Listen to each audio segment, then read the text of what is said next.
Cricket में opening भले ही सबसे ज्यादा लाइमलाइट ले जाए, लेकिन असली लड़ाई तो मिडिल ऑर्डर में ही लड़ी जाती है। जब विकेट गिर रहे हों, स्कोर स्लो हो रहा हो या लक्ष्य बड़ा हो, तब जरूरत होती है ऐसे बल्लेबाज की जो धैर्य, क्लास और दबाव में दम दिखा सके। मिडिल ऑर्डर वह जगह है जहां रन बनाने के साथ साथ टीम को रोकना भी पड़ता है। और आज हम बात कर रहे हैं उन 8 बल्लेबाजों की जिन्होंने मिडिल ऑर्डर को एक नई पहचान दी, चाहे वो संकट मोचन बनकर उभरे हों या फिर फिनिशर की तरह मैदान छोड़ें। ये वो खिलाड़ी हैं जो अकेले पूरी टीम की रीढ़ बन गए। हर बार जब टीम मुश्किल में पड़ी तो इन्होंने बल्ला उठाया और जवाब दिया। लेकिन अफसोस, उनके जाने के बाद वैसा भरोसा, वैसी कंसिस्टेंसी शायद ही दोबारा दिखी। तो आइए जानते हैं उन महान मिडिल ऑर्डर लेजेंड्स की कहानी जिनके जैसा फिर कोई नहीं आया। माइकल बेवन वो नाम है जिसने 90s और अर्ली 2000 में मिडिल ऑर्डर बल्लेबाजी को रेडफाइन किया। जब टीम मुश्किल में हो, विकेट गिर रहे हों और रन रेट चढ़ रहा हो, बेवन चुपचाप क्रीज पर टिकते और अंत में मैच खत्म करके ही लौटते। उनका स्टाइल फ्लैसी नहीं था, लेकिन उनका क्लेम और कैलकुलेशन उन्हें सबसे अलग बनाता था। उनकी सबसे खास बात थी वो प्रेशर में कभी घबराते नहीं थे, बल्कि उसमें निखरते थे। ओडीआई क्रिकेट में उनका औसत 53 से भी ऊपर रहा, और वो भी उस दौर में जब 300 रन एक बड़ा स्कोर माना जाता था। उन्होंने कई बार ऑस्ट्रेलिया को लगभग हारे हुए मैचों में जीत दिलाई, और वो भी 9वें या 10वें नंबर के बल्लेबाज के साथ मिलकर। माइकल बेवन की सबसे बड़ी पहचान थी, जब तक वो नॉट आउट थे, ऑस्ट्रेलिया कभी आउट नहीं था। आज भी जब कोई बल्लेबाज मैच फिनिश करता है तो लोग कहते हैं थोड़ा बेवन जैसा खेला।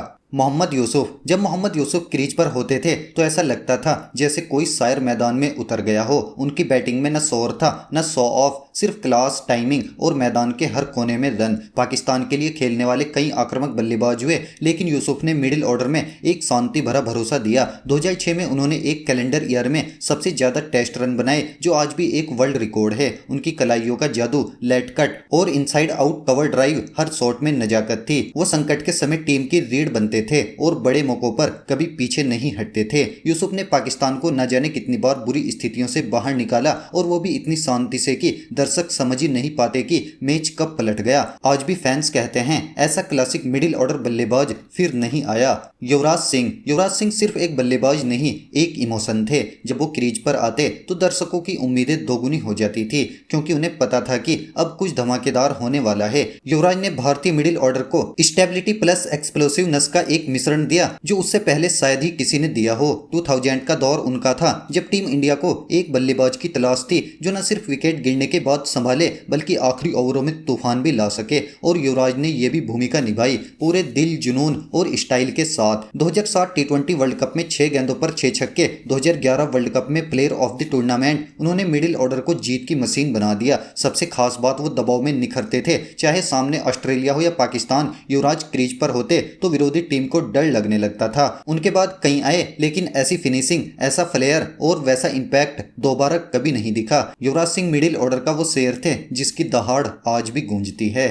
एबी डिविलियर्स एक ऐसा नाम जो मिडिल ऑर्डर की परिभाषा ही बदल गया। उनके सामने फील्डिंग सेट करना किसी कप्तान के लिए जंग लड़ने जैसा था, क्योंकि वो कहीं से भी किसी भी गेंद को मैदान के किसी भी कोने में भेज सकते थे। उनकी बैटिंग में एक अजीब सी आजादी थी। Sweep, reverse sweep, ram shot और हेलीकॉप्टर शॉट, वो जो सोचते वही कर जाते। और सबसे बड़ी बात, वो फन और डिस्ट्रैक्शन को एक साथ बैलेंस करते थे। एबी सिर्फ टी20 या आईपीएल स्टार नहीं थे, उन्होंने टेस्ट और वनडे दोनों में मिडिल ऑर्डर की सबसे मुश्किल जिम्मेदारी को संभाला। कभी टीम को संभालना तो कभी मैच को खत्म करना। उनका स्ट्राइक रेट हो या उनका एवरेज हो या उनका शॉट सिलेक्शन, हर चीज उन्हें एक लाजवाब बल्लेबाज बनाती थी। जब एबी क्रीज पर होते थे तो हर गेंदबाज सोचता था अब ये कहां मारेगा। एबी डिविलियर्स के जाने के बाद साउथ अफ्रीका तो क्या, दुनिया भर की क्रिकेट को एक अनोखी कला की कमी महसूस होती है। स्टीव वॉ वो बल्लेबाज थे जो सिर्फ रन बनाने नहीं, मैच जीतने आते थे। उनका बैटिंग स्टाइल फ्लैसी नहीं था, लेकिन उनका आत्मविश्वास और ग्रेट मैच के हर पल को कड़ी परीक्षा में बदल देता था,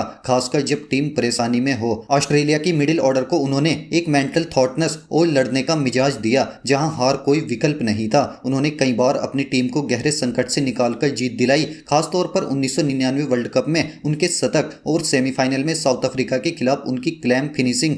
क्रिकेट इतिहास की सबसे बड़ी मिडिल ऑर्डर मास्टर क्लास में गिनी जाती है। स्टीव वा के अंदर वो रेयर क्वालिटी थी, जैसे जैसे दबाव बढ़े उनका खेल और बेहतर हो जाए। उन्होंने ये सिखाया कि मिडिल ऑर्डर का रोल सिर्फ रन बनाना नहीं होता, वो टीम की रीढ़ होता है और स्टीव वा उस रीढ़ की सबसे मजबूत हड्डी थे।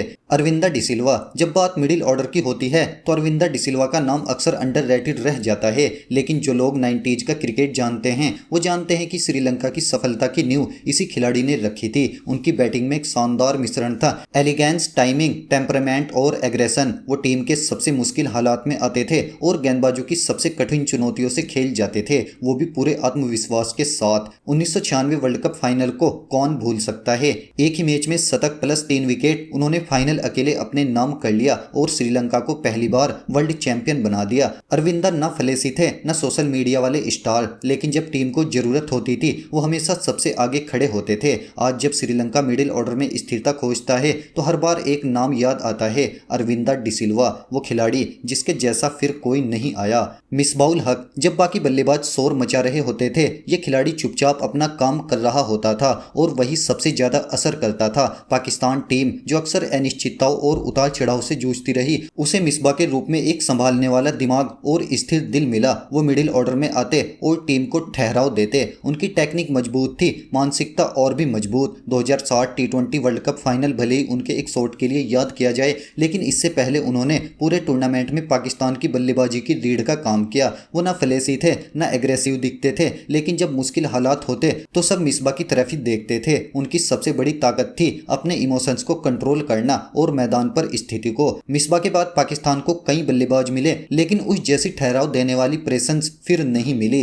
राहुल द्रविड़, दी वॉल, ये नाम उन्हें ऐसे ही नहीं मिला था। जब पूरी टीम बिखरने लगती थी तो एक आदमी था जो हमेशा अकेले खड़ा रहता था, राहुल द्रविड़। भारत के मिडिल ऑर्डर का सबसे अटूट स्तंभ। उनकी बैटिंग फलेसी नहीं थी, लेकिन उसमें धैर्य, टेक्निक और मानसिक शक्ति थी। वो आज के दौर में दुर्लभ हैं। उन्होंने टेस्ट ही नहीं वनडे में भी भारत को बार बार मुश्किल हालात से बाहर निकाला। द्रविड़ वो खिलाड़ी थे जो अगर टीम को टिकाना है तो मैं टिकूंगा जैसी सोच लेकर आते थे। एडिलेड, रावलपिंडी, हेडिंग्ले, उनकी कई इनिंग्स आज भी क्रिकेट की किताबों में सुनहरे अक्षरों में लिखी गई हैं। उन्होंने सिर्फ रन नहीं बनाए बल्कि टीम को एक स्ट्रक्चर, एक सोच दी कैसे मुश्किल समय में खड़ा रहा जाए। उनके जाने के बाद भारत को कई अच्छे बल्लेबाज मिले, लेकिन द्रविड़ जैसा मेंटल स्टील और अनमैच्ड रिलायबिलिटी फिर कभी नहीं मिला। राहुल द्रविड़ एक ऐसी दीवार जिसकी नींव आज भी भारतीय क्रिकेट को मजबूत रखे हुए है।